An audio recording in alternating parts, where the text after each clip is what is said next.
screen shows a map of Bangladesh with a title overlay, The Rise of Dr. Muhammad Yunus, Bangladesh's interim leader. Welcome to our channel. Today, we dive into the dramatic events that led to Nobel Laureate Dr. Muhammad Yunus becoming the leader of Bangladesh's interim government. Bangladesh, a country with a rich history and a vibrant culture, has seen many political changes over the years. But few moments were as significant as when Dr. Muhammad Yunus stepped in as the leader of the interim government after Prime Minister Sheikh Hasina's resignation. Let's explore why, when, and how this historic event unfolded. Hello everyone, welcome to our channel. Today we dive into the dramatic events that led to Nobel Laureate Dr. Muhammad Yunus becoming the leader of Bangladesh's interim government. If you're new here, don't forget to hit the subscribe button and ring the bell icon for more intriguing stories from around the world. Now let's get into today's fascinating topic. In early 2024, Bangladesh was engulfed in political turmoil. Prime Minister Sheikh Hasina faced mounting pressure from student-led protests against her government's controversial quota system for government jobs. On August 5, 2024, after weeks of escalating violence and unrest, Prime Minister Sheikh Hasina resigned and fled the country. Her departure marked a significant turning point in Bangladesh's political landscape. Following Hasina's resignation, the President of Bangladesh dissolved the parliament and announced the formation of an interim government. The student leaders, who played a crucial role in the protests, demanded that Dr. Muhammad Yunus, a Nobel Peace Prize laureate and a critic of Hasina, lead the interim administration. On August 6, 2024, Dr. Muhammad Yunus was officially appointed as the head of the interim government. Known for his pioneering work in microfinance and his dedication to social development, Yunus accepted the role, stating that he could not refuse the call to serve his country during such a critical time. So, who is Muhammad Yunus? Muhammad Yunus, who was born on June 28, 1940, is a Bangladeshi entrepreneur, banker, economist, and civil society leader. Yunus was awarded the Nobel Peace Prize in 2006 for founding the Grameen Bank and pioneering the concepts of microcredit and microfinance. Yunus has received several other national and international honors, including from the United States. He first received a Fulbright Scholarship from the U.S. State Department, then received the United States Presidential Medal of Freedom in 2009, and the Congressional Gold Medal in 2010. In 2020, he also signed a letter from the National Endowment for Democracy. In 2024, after the resignation of Sheikh Hasina, he was named to be appointed as the head of the Bangladesh interim government.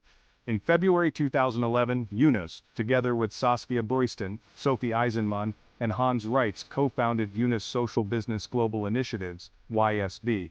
YSB creates and empowers social businesses to address and solve social problems around the world. In 2012, he became Chancellor of Glasgow Caledonian University in Scotland, a position he held until 2018. Previously, he was a professor of economics at Chittagong University in Bangladesh. He published several books related to his finance work.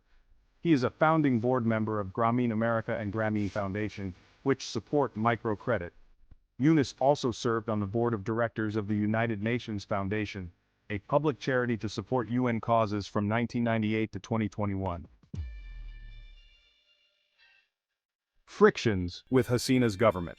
Over the years, Yunus has repeatedly gone head-to-head with former Prime Minister Hasina, who has accused him of sucking blood from the poor. Yunus briefly proposed forming a new political party in 2007, ahead of parliamentary elections, which Hasina decried at the time, saying political newcomers were dangerous elements to be viewed with suspicion.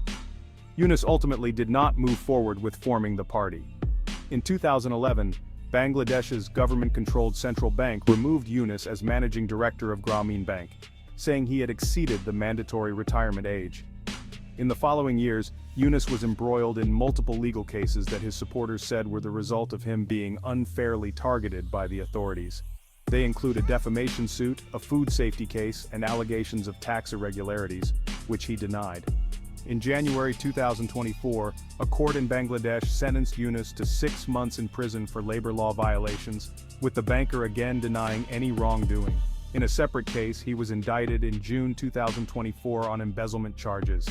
Hasina's government had insisted its actions against Yunus were not politically motivated, but the banker disagreed.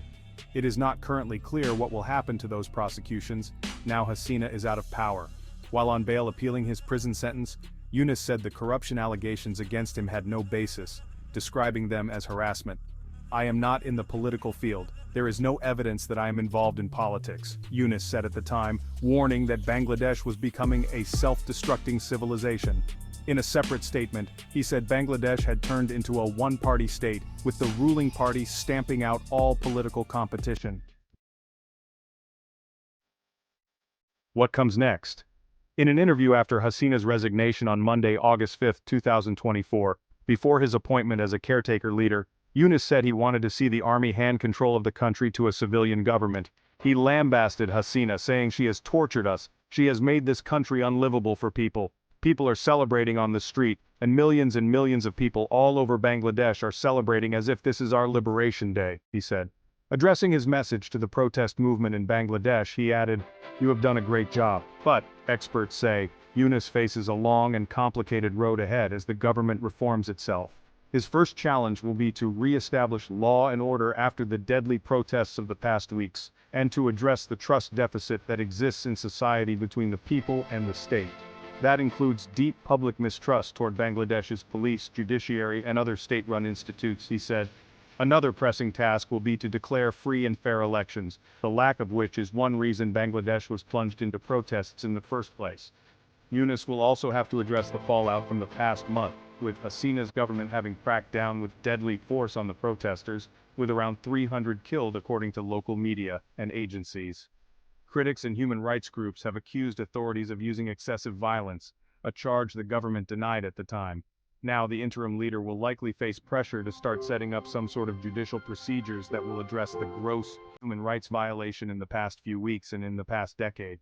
The government's new leaders must initiate investigations to ensure justice for hundreds of innocent people who have lost their lives. The interim government will have to pay attention to this to ensure the large student community sustains its support to run the government.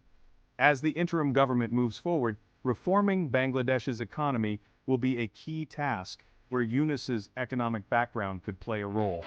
These reforms will be vital in combating corruption and helping the nation grow. But he may face opposition in government too, including from those who had supported Hasina, potentially including figures in the judiciary and law enforcement, Hassan said. Dr. Yunus's appointment brings hope for a peaceful transition and the establishment of a stable government. His leadership is expected to pave the way for fair elections and a brighter future for Bangladesh.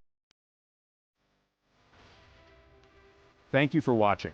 If you found this video informative, please like, share, and subscribe to our channel for more updates on global events.